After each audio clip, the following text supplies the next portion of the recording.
Hello, hello, and welcome to the Hockey Hotbed, presented as always by the Hockey Podcast Network. We like to bring you guys all of the league's top stories from the week. And this week we have, of course, one story that prevails over them all. I'm your host, Nick Brlansky. We have a fun show for you guys today as we are going to kick off the show by discussing Sidney Crosby's impromptu wrist surgery with Hunter Hodies of the Locked On Penguins. And then a little bit later in the show, I'm going to overview all of the biggest offseason storylines that took place throughout the year because it is only our second episode of the Hockey Hotbed, and I wasn't able to give my opinion on all of those throughout the summer as I was trying to set this medium up. But now that it is here, I'm going to give you all my opinions on that and more later in the show. But as I mentioned, we're starting it off with Sidney Crosby having wrist surgery out a minimum of 6 weeks.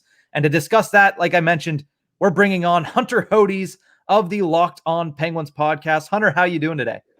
Not bad, man. Definitely it was actually kind of funny. I was getting ready to record yesterday. I had all my things, excuse me, ready to go. And then, right as I click recording, they put that tweet out as I'm checking Twitter. So there's never a boring moment with this franchise.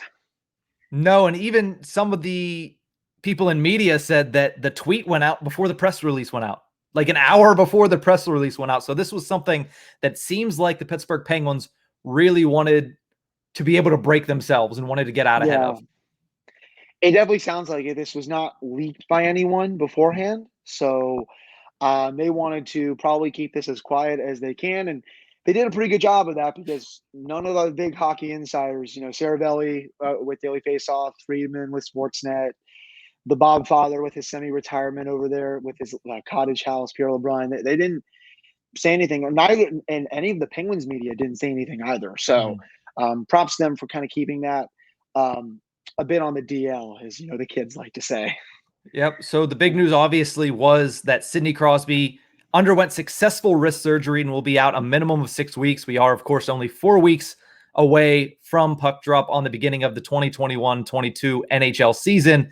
And with this surgery, that means both Sidney Crosby and Evgeni Malkin will be out to start the regular season. Hunter, what does the Penguins center depth look like now that those two are out? You're looking at first line center Jeff Carter. So you might be able to see him get, if he can repeat that 16 points in 20 games stuff, that would be pretty fun. Well, let's just say that. That would be pretty awesome considering he would be going up against top line competition and not third line competition like he was doing behind Sid and Gino, especially in the playoffs. He's your number one guy, probably playing with Jake Guentzel and Brian Rust, I would assume. Second line center, you're probably looking at Teddy Bluger. Maybe he plays with Kapanen, maybe he plays with Jason Zucker. I think that's probably your line combinations right now. Third line, you're probably looking at Evan Rodriguez. I mean, he plays right wing, he plays center. Heck, they could put Jake Guentzel at center if they want to, because he's a natural center, natural center, excuse me. But they're not going to do that. That would not be that good. But I think you're honestly looking at Rodriguez with Brock McGinn and maybe Danton Heinen. I'm not really sure, but it drops off really quickly. Fourth line center, as of right now, you're probably looking at Brian Boyle, who was not even in the league last year. He played in 2019-20. His numbers have just really dipped the last couple of years that he's played in the league. He's always usually been that consistent 10 to 13 goal scorer, but I don't think you're going to get that anymore. But if he has at least a decent camp, he should make the team. If Sid was not going to get the surgery and he was healthy, I'm not really sure he would even make the team. But now with this, you could definitely see why they signed into that PTO, just because I think Hextall knew at that point that Sid was going to have that surgery. So that's probably what your center depth looks like right now. I don't know. Maybe Radim Zahorna steps in. I think Hextall talked about Michael Chaput yesterday, but I barely even know who that guy is at this point. I think he's played a little bit in Arizona. I think he played a little bit in Montreal, if I'm not mistaken, but he didn't really do much there. I mean, hopefully you're not seeing fourth line center Sam Lafferty in the lineup. I don't think anyone wants, even when the team is banged up or healthy. I don't think a lot of people want to see that, considering how just really inconsistent he is. But unless they make another move for a center, which looks doubtful, I personally like Tyler Bozak if they want to bring in someone for on a PTO or like a cheap 1-year deal. played fine last year before getting hurt, and then the years before that, he was always that consistent 12 to 15 goal scorer. His underlying numbers have went down a little bit, but if you're comparing him to someone like Brian Boyle or Evan Rodriguez, I'd probably put Bozak in there over those two. So that's something I would do if I were Hextall, but I'm not sure if he's going to due to the cap situation. You mentioned Jake Guentzel and the fact that he technically is a natural center, but he hasn't played it for several seasons. Yeah. I feel like when I look at this, the transition from winger to center is a lot more difficult than making the transition back from center to wing. But at the same point, he does have all of training camp. Why do you shut that idea down when you think about it? I just think they prefer him on the left wing a lot more. He's more dangerous there, I think, and that's how Mike Sullivan has always wanted him to be. I mean, I remember when Jim Rutherford was talking about that when he was the GM and how they wanted a third line center, and he said like, "Oh, Jake could play center," and it's like, you're not going to do that. You know how good he is next to Sid or Gino, whoever he plays with. He's a pure goal scorer. That's where you want him. I think if he's a center, that takes away, what he's best at, and that's scoring goals off the rush, just being arguably, one of the. I shouldn't say arguably. He is one of the best pure left wingers in the sport, and one of the best pure goal scorers in the sport as well. So I think you're taking both of those away when you move him to center. I just don't think it makes a lot of sense, at least in my opinion. And he hasn't done it in a long time. And you also said, I think moving to center, and it's probably only going to be for a few games. Why do it? I mean, it'll kind of mess up his mojo, I think, a little bit. Keep him at left wing. You can put him with Jeff Carter. I think that will work just fine. Brian Rust there too. It's a decent top line, except, Jeff Carter is not a top line center in the NHL anymore. Yeah, and obviously it is a gaping hole left by Sidney Crosby. Let's talk about the effect on Sidney Crosby, because this wrist injury is something that, if you read the news yesterday, he's been dealing with. And I even forgot personally that he had wrist surgery last offseason, and the news release was on September 1st of 2020. So the fact that now he has finally gotten the surgery, what does this surgery mean for Sidney Crosby? Obviously, we know the timetable is 6-week minimum, but once he returns, what does this surgery mean for the rest of his 2021-22? Hopefully it means that he's fully healthy. I was speculating on my show yesterday that because they said it was something that he's been dealing with for years. I thought it was the same injury that he had from 2014 with the Rangers, where he was playing with, I don't know if it was a broken wrist or a sprained wrist, but he was not gripping the puck well at all. And I think only had a few points during those playoffs. He was just not himself. So that was the first thing I thought of, but I think he might have had surgery after those playoffs anyway. But you would hope and think that this would mean that he's fully healthy and he can get back to the level that we've seen him play at for all of his career. Because even this past year, playing on a bummed wrist, he was still over a point per game, right? I mean, that was with a pretty bad wrist, it sounds like. And that surgery that he had a year ago didn't seem to work that well. So now if he had this surgery and the doctor said that, okay, this is the surgery that's going to make it fully better, you would think that can hopefully have him elevate his game to a level that we didn't see this past season or in the playoffs. Because even in the playoffs, he had that one goal in game one, but after that, you didn't really hear from him too much, right? I mean, his underlying numbers were really good, but he wasn't finishing on his chances despite destroying the Pelech Polak pairing. But, a lot of the media is not going to tell you that. But, also that does have to do with Ilya Sorokin. But there was still part of him that didn't seem to be all the way there. And I'm hoping that this surgery that he had now will bring him back to that. Obviously, it sucks that he's definitely going to miss at least the first week of the season. You would hope that it's not more than that, because we don't know what's going to happen with Gino. I think Hextall said that he's going to have an update on him when training camp starts. There's been so many reports that he's going to miss so many months, but, there's also been reports that he's not going to miss much time at all. We really have no idea. So the sooner he gets back, the better. And the sooner that he's 100% healthy from this surgery, the better, because they can't afford to have too bad of a start to open the season. But also, I will say, these are the kind of situations where the Penguins thrive. You remember back in 2011, I know, whole different team. They literally ran the table, made the playoffs with Jordan Staal as their number one center. And then freaking, who was their second? I'm trying to remember their second line center of that season.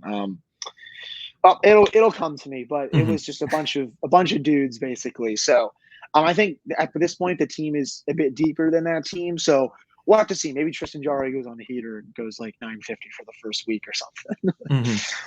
And you mentioned Evgeni Malkin and the fact that he has not been given a timetable up to this point. Obviously, Hextall saying that he's going to have an update for him at the beginning of the training camp is nice, but still the fact that we have to wait till training camp when this surgery happened months ago to even know what we have as a timetable for Evgeni Malkin, does that make you nervous going into the season, not knowing how long we're going to be without what would be our first line center if he was healthy right now? Yeah, it is a bit nerve-wracking. I'll definitely say that. There's really been no update since he had the surgery, and we're 2 months past it, I'm pretty sure, after he had surgery for multiple torn ligaments. I think it was a PCL, and he tore his MCL. And, for those that want to say that Evgeni Malkin doesn't give a damn, he had a point. He was over a point per game in that 7-game series, and he played on one knee. So that just goes to show how much he does care for this organization. Anyways, going back to my original point, it is a little bit concerning. I do want to see the official update when it comes out. Hopefully it's no more than maybe a couple weeks to a month at most. Hextall did say yesterday they are not going to go the route of the Tampa Bay Lightning with Nikita Kucherov. They're not going to put him on LTIR to, cheat the salary cap, as everyone likes to say. I don't think it would make sense to, because he's going to be back before the end of the season. This is not a 56-game season, but I'm hoping it's just a month at most, but I really don't think that he has any update right now, because he probably just hasn't been in contact with him. But once comes back to Pittsburgh for training camp, I think they'll be able to have a more clear picture on when they expect him back, because it has been at least a couple months since that surgery. So we'll have to see where the rehab is at. For sure. Definitely. So let's talk about somebody who isn't injured for the Pittsburgh Penguins. And you did mention his name a little bit earlier, but how much more pressure does this put on a guy like Tristan Jarry, who already he's going to have eyes on him. He's going to have a lot of pressure on him after his performance last postseason. But in these early games, without Crosby, without Malkin, you're going to need your defense to perform, and you're going to need your goaltender to perform. So Tristan Jarry already having pressure on himself because of last season. How much more pressure does this put on him personally? I think a little bit, just definitely a little more amplified pressure for him to perform, especially because, both the centers are going to be out for the first week of the season. But, I think the organization is hoping that a new goalie coach is really going to progress him with his game. Mike Buckley, this is not the first goalie that has tanked under him. People forget that Matt Murray really underachieved while Mike Buckley was the coach.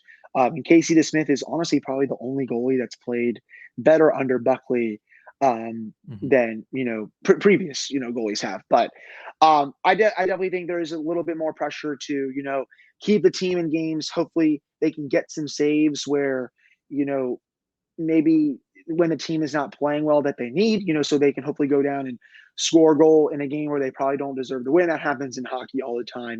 Teams get outplayed, score goals in the final few minutes where, they don't deserve to win, but you know what, that's the way it goes, especially when goaltending is always a great equalizer. And if he can be really good in that stretch and give them at least maybe 920, 925 goaltending, I really think that'll go a long way for them to stay in contention in the Metropolitan Division going into November, at least. And contention is basically where they want to stay, because you're missing Crosby, you're missing Malkin. The expectation when you have those guys is not to win 60% of your games. You're hoping for, honestly, an even split. If you have 8 games in October and you don't have either of those two players, you would hope probably without those guys, best case scenario, you're 4-4 through those games. So looking at this from your perspective, with Evgeni Malkin out, with Sidney Crosby out, with all the issues that they have had and they will have with lineup decisions, with center depth, with goaltending going into the season,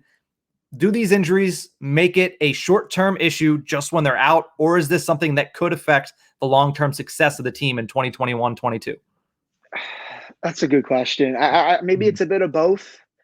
It definitely could impact the long term of this season, because what if they're both not healthy or as healthy when they come back? Especially with Gino coming off a huge surgery where multiple ligaments were replaced his knee. How is he going to play? Right? I mean, is he going to be back to the Gino that we saw before he got that knee injury? Because he was playing his best hockey of the season before that injury happened against the Bruins. I mean, he was Mhm. really turning it around. I want to say that happened, mid-March, mid to late March, I think. Mhm. And then, all hell broke loose with that. And then with Sid, again, how do we know that his wrist is going to respond better to this surgery? So that's big long term. I think for short term, you got to tread water, right? I mean, if you're at least 500 when one of them comes back, you can run the table and be well above 500, I think, Mhm. until Gino comes back, whenever that happens, because I obviously think Sid is probably going to come back before Gino is. And then once he comes back, and then the two-headed monster is, back in full force, then you can really, balance out your lines, balance your defense, your goaltending. You can split the starts with however you want to do it. Obviously, the team is going to be in a much better spot, but short term, just stay treading water. I really think that's the Mhm. biggest key. You can't lose 6 out of 7 out of the gate, or lose your first 4 to 5 games. It's just not going to go over well with anyone in the fan base or in Mhm. the organization. But long term, just making sure that both of these guys are 100% healthy, because I don't need to tell you that they're not going anywhere if both of these guys aren't healthy. Yeah, that is more than a fair assumption, Hunter. Definitely. Well, thank you so much for joining me here on the Hockey Hotbed. Let our listeners know where they can find you on social media and what's coming up for you on Locked On Penguins.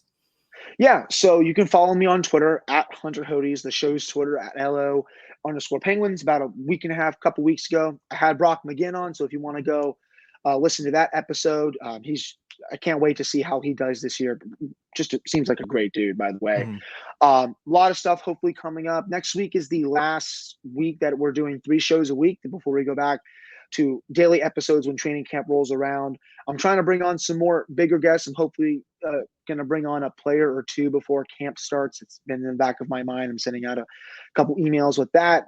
Also have a big season preview that's going to come out probably in a few weeks. That'll be network wide with all the Locked On hosts. So it's an exciting time. We got about 34 days till the season starts with the Penguins. So I'm getting antsy to put out content every day, man. I'm really excited. This offseason has flown by, but it's also been a bit slow at times, and I can't wait to, be back doing this every day. So I really appreciate you having me on.